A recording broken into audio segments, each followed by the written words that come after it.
dia ni debat. Sanusi patut counter apa yang dikatakan oleh Saifuddin Nasution. Jadi kita boleh tahu siapa yang betul. Dan rakyat semakin keliru dalam isu REE ni khususnya. Dan rakyat berhak tahu sebenarnya siapa yang betul-betul mencuri REE. Adakah betul seperti yang dinyatakan oleh Datuk Seri Saifuddin Nasution tu? Dan rakyat ni perlu ambil tahu dan perlu tahu kerana REE adalah khazanah yang amat bernilai buat rakyat Kedah dan negeri Kedah tu sendiri. Jadi kita syorkanlah sebenarnya MB Kedah ni cabar yang berhormat Menteri Saifuddin berdebat supaya isu REE ni tuntas. Betul tak? Jadi MB Sanusi ni boleh ikutlah macam Syahir gimmick tu yang berani sebagai anak jantan berdebat dengan YB Rafizi Ramli walaupun beliau tak sepopular Sanusi. Dan sekarang ni kita nampak hang kan Panglima. Panglima takkanlah takut nak berdebat dengan seorang menteri, betul tak? Jadi isu hari ini tak boleh dipisahkan lagi dengan MBI Incorporation. Telah diserbu oleh SPRM di samping beberapa individu lain termasuk juga esko-esko. Sebanyak 10 orang telah dipanggil oleh SPRM dan juga Sekpol MB juga di soal siasat. Jadi maknanya REE ini adalah satu isu yang benar. REE ni adalah satu isu yang benar. Debat bukan sekadar bicara soal tangkapan sebanyak 2 kali kecurian dan juga isu kecurian rakyat dah tahu sebenarnya walaupun ada persoalan baru yang ditimbulkan. Tapi ada hal lain yang melibatkan banyak perkara lah yang belum terjawab. Ia perlu dijelaskan oleh Sanusi secara terbuka supaya semua orang boleh dengar penjelasan daripada beliau. Kalau beliau tak salah, tak payah dia nak kecoh sangat.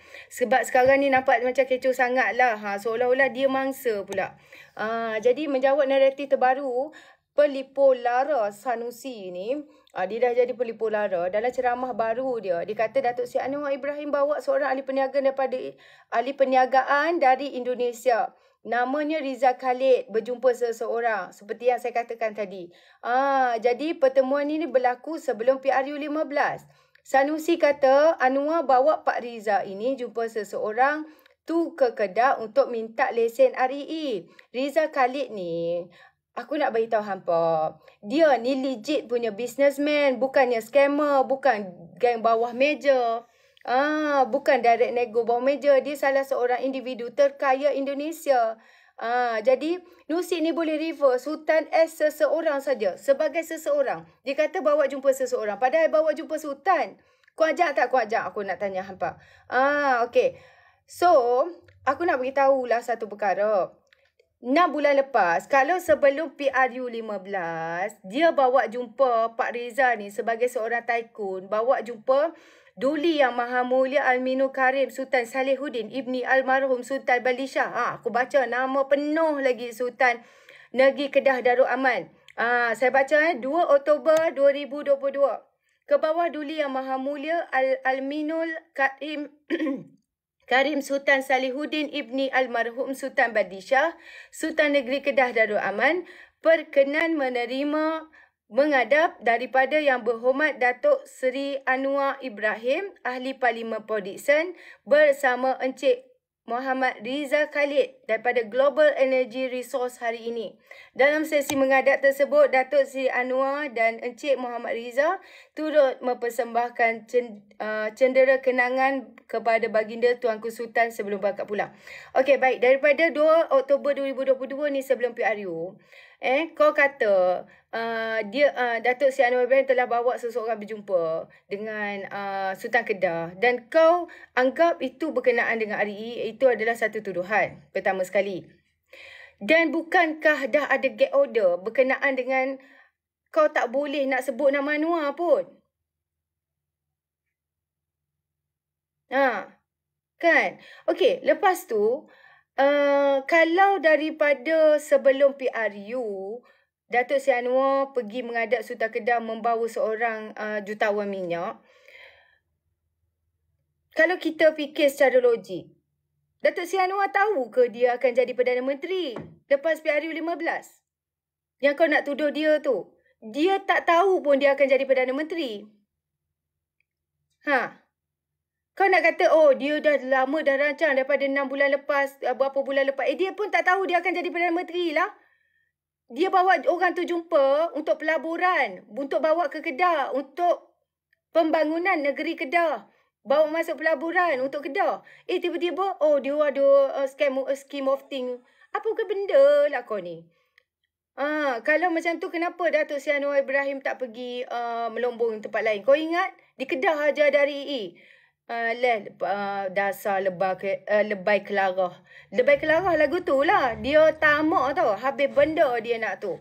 Dia nak kelarah. Penyakit Sanusi ni, penyakit utama Sanusi ialah apa? Lambat buat pengakuan. Ini adalah, bila seseorang tu lambat buat pengakuan, ini adalah tabiat orang suka berbohong. Dia lupa ini zaman media sosial. Bukti di hujung jari. Dia terkedu bila Saifuddin Nasution dedah bukti terbaru isu curi nadi bumi ni. Termasuk gambar dia bersama dengan warga China, iaitu Soy Loi Fat. Jadi baru dia mengaku. Itu pun masih bagi alasan bodoh.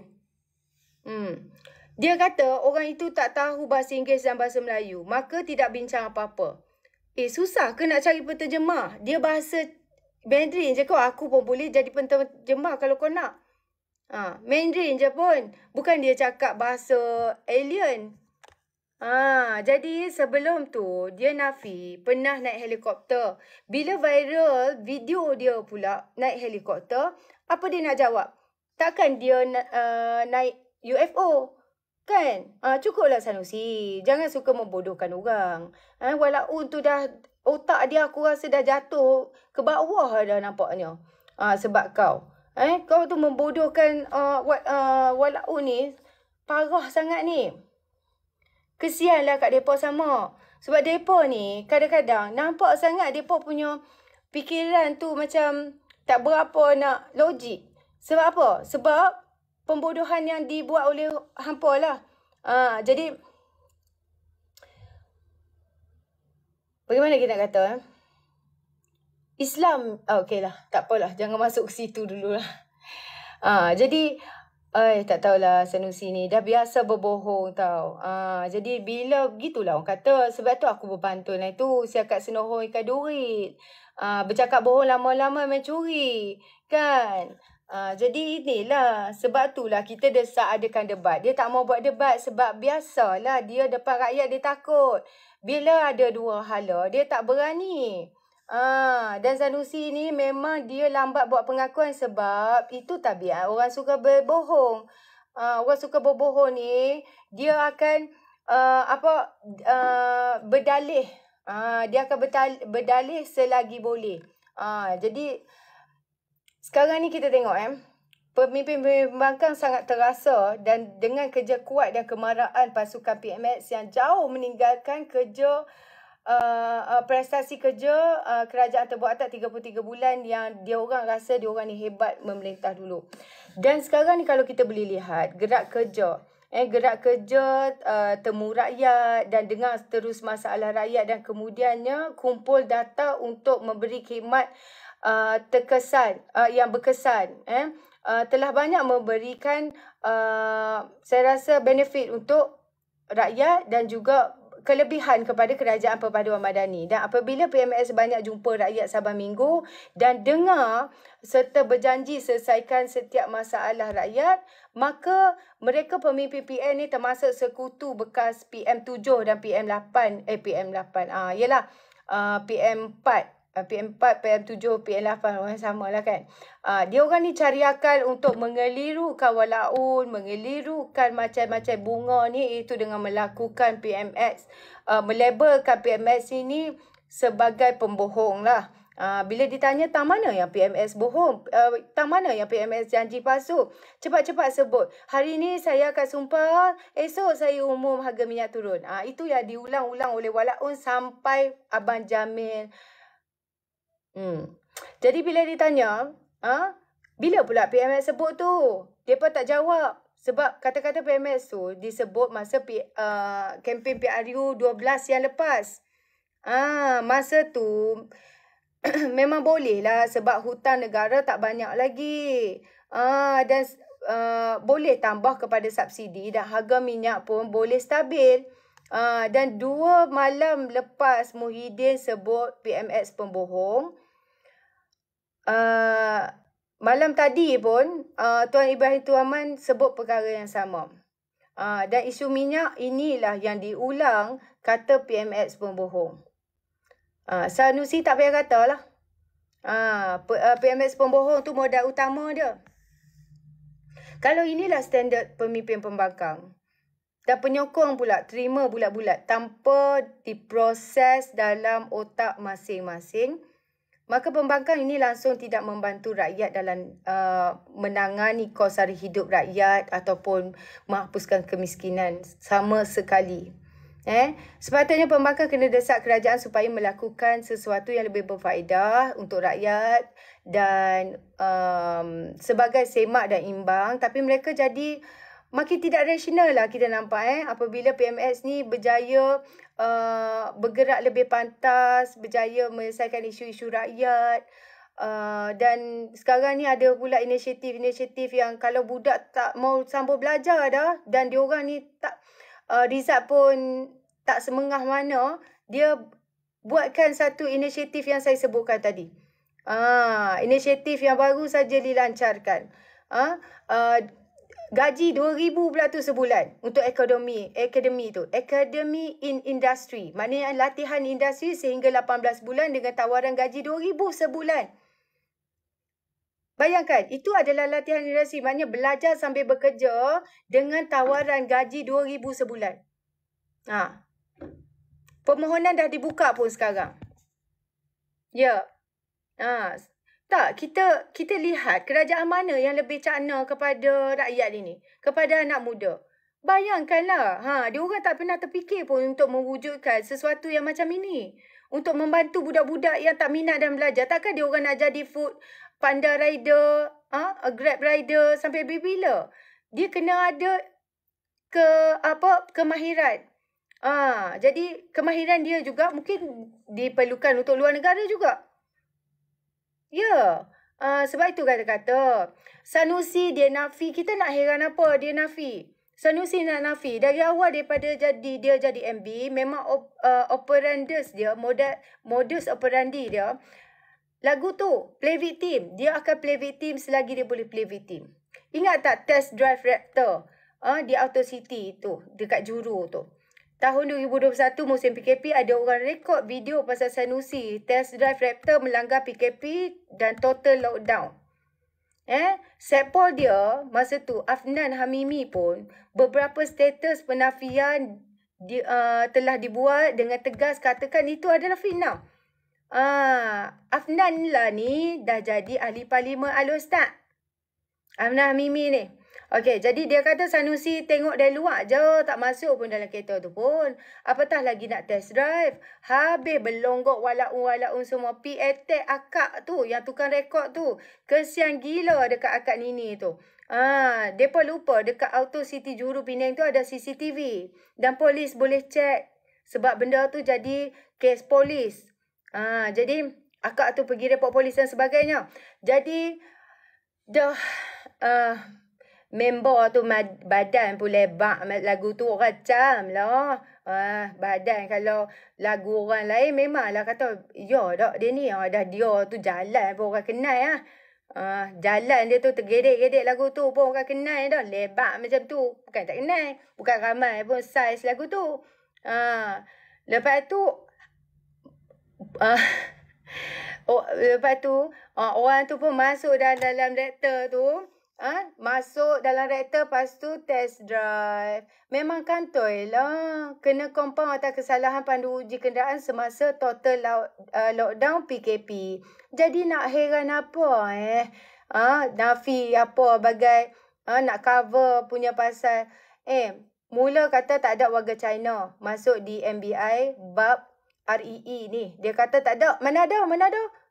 Bila kantoi dah ada gambar, dia kata, saya kenal dia tu mai dari sebelum saya zaman MB lagi.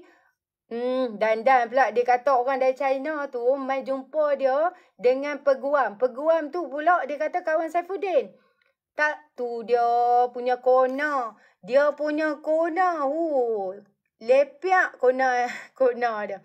Nak bagi orang pening. Faham tak? Dia kona tu nak bagi orang pening. Jadi takkan orang mai jumpa hang. Terutamanya dia tu warga asing. Yang akan usahakan sesuatu yang sangat penting di Kedah ni. Hang boleh lupa. Cepat sangat hang delete hang punya memory tu. Kan? Nafi punya Nafi. Tak ada warga China di MBI. Bila kantoi, pusing kot lain. Tak apa. Cerita REE ni panjang lagi, cik.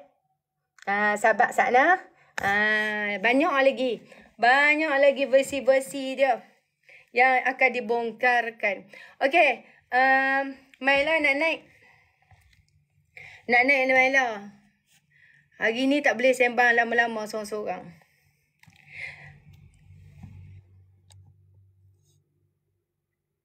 PG lagi pening. Kona baring sampai tersungkur. Betul? Kan? Dia punya kona lah. Dia biasa dah kona. Biasa dah dia kona. Macam Mahfuz punya kes hari tu lah. Dia tak mengaku. Betul juga. Kantoi apa? Kantoi minta maaf. Kantoi minta maaf lah. Minta maaf juga lepas tu. Buat malu je. Buat malu orang Melayu. Suka fitnah, suka membohong, suka menafi. Skrip pendek hari ni tak ada. Hari ni tak ada skrip. Apa khabar orang Sanusi? Siapa tu? Masang ke? Ya, okey. Assalamualaikum. Ya, silakan. Okey, yang pertama Kak Lee, masuk, tak saya ada. Takkan hang kalau nak dengar aku bercakap seorang-seorang, sejam setengah je saya paling top, saya boleh cakap seorang-seorang. Lagi aku sakit kepala. Dia macam membebel lah, macam bebel tu kan. Okey, Masa silakan. saya.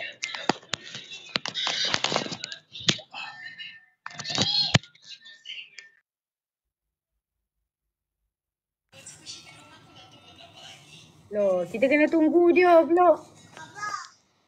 Hello, dengar tak? Dengar. Okey, dengar. Pakai informasi. Okey, nak tanyalah peluang pekerjaan untuk anak muda tadi, apa peluang? Sebab saya baru masuk ni. Dia untuk lepasan sekolah bang. Dia untuk budak yang tak Tahu mau. pasal SPM. Dia untuk budak yang dah tak mau belajar dah. Abang ni mau berapa abang ni? Tak, saya tanya ni bagi pihak mungkin anak saudara, sepupu, sepapak, keluarga lah jadi saya nak tahu peluang pekerjaan tadi. Sebab saya masuk last minute, saya tak tahu. Tahu-tahu peluang pekerjaan tu je saya nak tahu. Okay. Dia untuk lepasan sekolah yang tak mau belajar dah. Dan boleh apply di laman web Menteri Ekonomi. Laman web dia apa Abang Wan? Program apa tu? Program Academy in Industry. Mungkin abang pergi search Academy in Industry. Lepas tu dia akan keluarlah program Academy in Industry ni dan macam mana cara untuk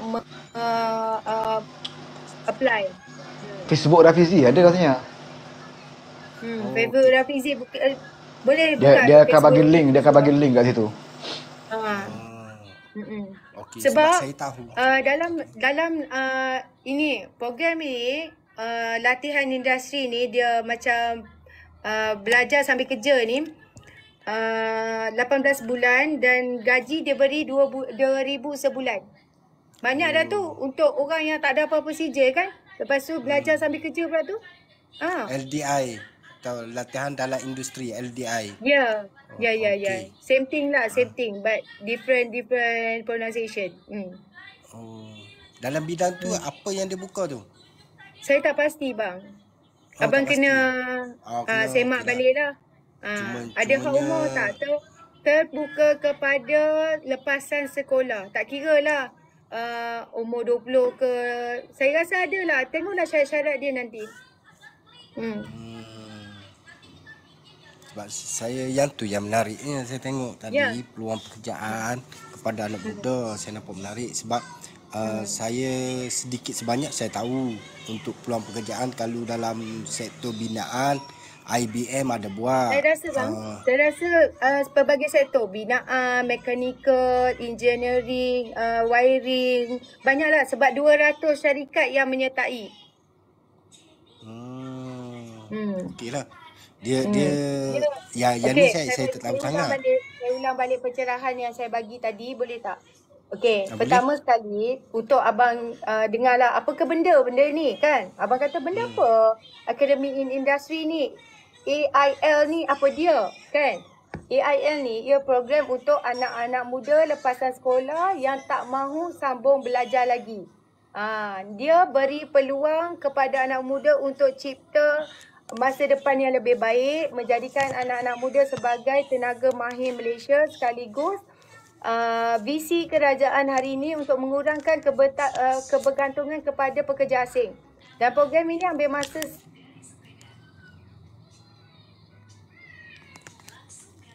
dan akan dapat sijil yang diiktiraf oleh kerajaan Malaysia.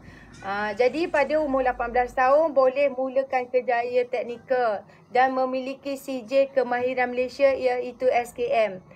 Jadi program ni disertai oleh 200 syarikat bang. Jadi insya-Allah pelajar lepasan program ini akan terus dapat kerja dengan gaji bersih permulaan sekitar 2,000 lebih sebulan. Jadi permohonan ini dibuka dalam tempoh 2 minggu akan datang. Inisiatif di bawah Menteri Ekonomi YB Rafizi lah. Okey?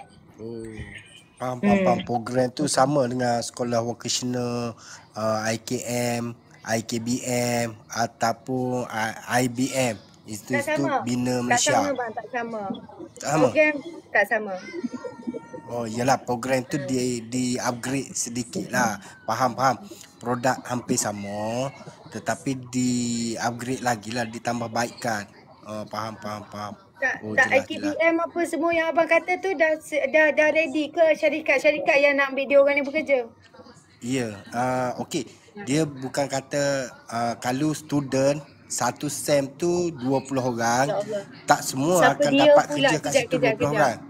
Kejap. Okey, ada yang nak masuk mengorat pula dah. Okey, silakan. Syaruhan tu yang ni. Tak Syaruhan tu, rugi kau. Syaruhan tu. Tak minat. Seram aku. Okey, silakan. Untuk IBM, Akademik Bina Malaysia, okey, kalau student dia masuk 20 orang, saya bukan nak promote IBM, tidak. Kalau 20 orang student dia, nanti hari last untuk orang panggil ujian, dia akan panggil syarikat-syarikat akan masuk. Tetapi 20 orang tak akan dapat 20 orang. Yang terbaik saja dapat, mungkin dalam 10 orang dapat 10 orang lagi, terpaksa kena cari peluang pekerjaan kat luar. Kalau dari segi binaan, kalau apa ni yang program sebelum ni? Yang sebelum ni IBM, Institut Bina Malaysia. Dia ada seluruh Malaysia. Bawah CIDB lah. Lebih kurang macam tu lah. Saya pun kurang jelas juga. Dia kat situ dia ada otomotif tak ada, perniagaan tak ada, dia sektor binaan saja. Yang tu. Jadinya yang peluang pekerjaan kalau nak betul-betul, situ ada allowance juga 900 sebulan, saya tak silap saya. 900 bulan. Tapi ikut kos. Macam elektrik, saya ingat 15 bulan saya elektrik. Kalau binaan lain 6 bulan. Lepas tu paip dan gas 2 tahun tak silap saya. Allowance 900. Paip dan gas peluang pekerjaan cerah. Kat situ. Okey, tak apalah bang. Abang tak payah cerita yang lepas-lepas tu. Sekarang kita cerita fokus yang ini saja. Sebab kita ada masalah dalam peluang pekerjaan dalam bidang vocational iaitu TVET ni. Jangan jadi isu utama dalam struktur ekonomi Malaysia kita kan. Sebab golongan muda ni dia kurang minat untuk masuk sektor ni. mengakibatkan peningkatan pengangguran tu sendiri dan kebergantungan pada pekerja asing yang berkemahiran rendah. Sebenarnya pekerja asing yang masuk ke negara kita ni bukan diorang ni berkelayakan sangat pun. Bukan diorang ni nak kata berkemahiran sangat pun, tapi sebab tak ada choice, sebab orang kita ni dia tak minat. Budak-budak kita ni tak minat. Jadi golongan muda ni dia kurang minat untuk masuk sektor ni. Jadi hari ni Kementerian Ekonomi melancarkan program Akademi in Industry ni yang memberikan fokus pada golongan muda lah. Dan membolehkan dan memberikan peluang kepada mereka untuk berkhidmat dalam sektor teknikal ni. Jadi majikan yang layak akan dilesenkan oleh Jabatan Pembangunan Kemahiran JPK. Dan sebanyak 40 juta untuk insentif ni, 40 juta insentif ni. Memang peluang terbaik lah, peluang terbaik. Ya, disediakan oleh kerajaan. Ya. Dan okey, saya nak bagi tahulah. Ini juga dalam satu inisiatif oleh Kementerian Ekonomi yang kalau dia nak katalah ada tak dalam belanjawan macam apa yang diberikan hari tu oleh TPM kan, dia persoalkan bagaimana pula dengan ni, ada tak kita dengar ekonomi industri ni dalam belanjawan? Tak ada juga. Jadi adakah ini gula-gula? Tak semestinya, sebab tugas salah satu kementerian adalah untuk menerbitkan ataupun buat peluang pekerjaan untuk rakyat tu sendiri. Sebab rakyat Malaysia ni perlukan peluang pekerjaan. Sama juga negeri Kedah. Macam hari tu akak tu naik ke room kita, dia kata kami nakkan peluang pekerjaan. Kami nak kerja apa? Kalau tak ada, kami nak tinggal di sini. Ini tanah air kami. Jadi kami nak peluang pekerjaan sahaja sekarang ini. Kalau bantuan berapa lama sangat boleh makan. Begitu. Okey, Abang Wan ada nak tambah? Betul. Tak ada. Pakatnya tak ada lagi. Tak ada lagi. Oh, senang je. Kau naik atas, lepas tu tak ada. Pasal ada cerita pasal kerja tu. Pasal pekerjaan tu biarlah settle dulu. Dia dah faham belum tu? Dah faham dah, tak faham dah. Dah faham dah, memang faham.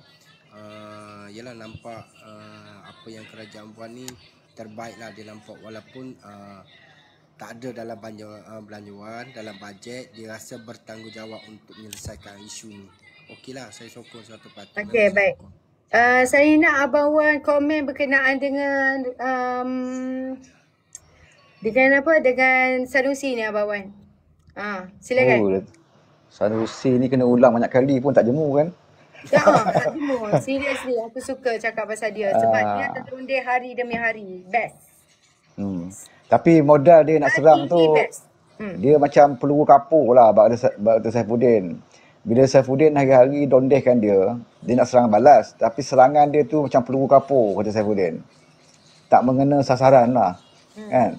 Lepas tu dia serang pula Perdana Menteri, bawa Indonesia lah datang kan.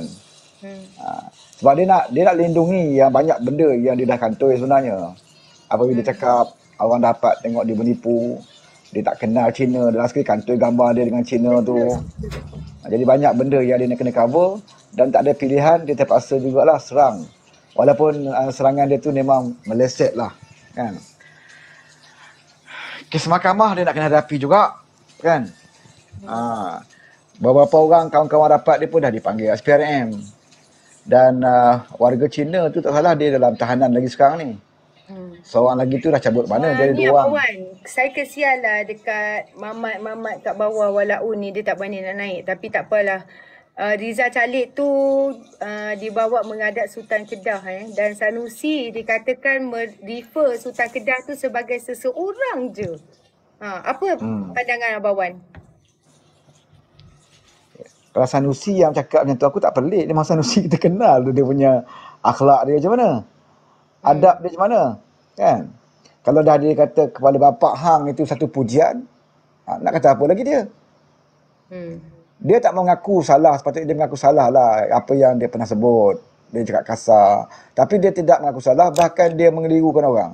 Dia kata kepada bapak hang ni kan, kepala otak hang ni semua bahasa memuji dia kata. Jadi kita tak nak lah nanti di sekolah-sekolah budak-budak kecil cakap dengan cikgu dia, kepala bapa apa semua. Jadi budak kecil anggap itu sebagai satu pujian. Ini yang akhlak yang dia nak tunjuk. Dari segi akhlak dia sebenarnya Sanusi ni memang tak layak lah jadi pemimpin. Debat pentadbiran, pengurusan tu jauh sekali lah. Banyaklah benda kita boleh tunjuk bahawa dia lemah dalam pengurusan. Tapi dari segi akhlak tu, itu yang penting. Basic. Seorang pemimpin, basic dia akhlak lah. Kan? Jadi kalau dari itu pun dia gagal. Memang dia tak boleh jadi menteri besar. Jadi ketua kampung pun tak boleh. Kita nanti ketua kampung pun kena cari ketua kampung yang berakhlak. Apatah lagi nak jadi menteri besar. Sebab tu ada ulama' mengatakan kalau nak pilih pemimpin, antara yang berilmu ke ataupun berakhlak. Akhlak dulu. Kadang ada orang yang berilmu banyak, ulama', ustaz dan sebagainya. Dia akhlak dia teruk. Kita dapat tengok sendiri kan, banyak ustaz dalam kuliah-kuliah ada, akhlak dia pun teruk. Dalam kuliah-kuliah ada cakap bukan-bukan, tunjuk jari tengah pun ada. Ustaz tunjuk jari tengah dalam kuliah. Kan? Ada ustaz kata bodoh, tolol. Dan alasan dia apa? Ini bahasa kami tak ada masalah sebut bodoh. Engkau sebagai ulama, engkau tak boleh kata menggunakan bahasa daerah engkau tu, engkau sebagai nak jadikan halal bagi segi agama. Tak boleh. Kan? Contohnya kalau di Kelantan, nate. Pada laurat orang rakyat Kelantan, perkataan tu biasa. Menggelarkan seorang manusia sebagai nate itu biasa. Tetapi bila kau bawa MS sebagai ulama, engkau tak boleh amalkan benda ni. Untuk orang awam mungkin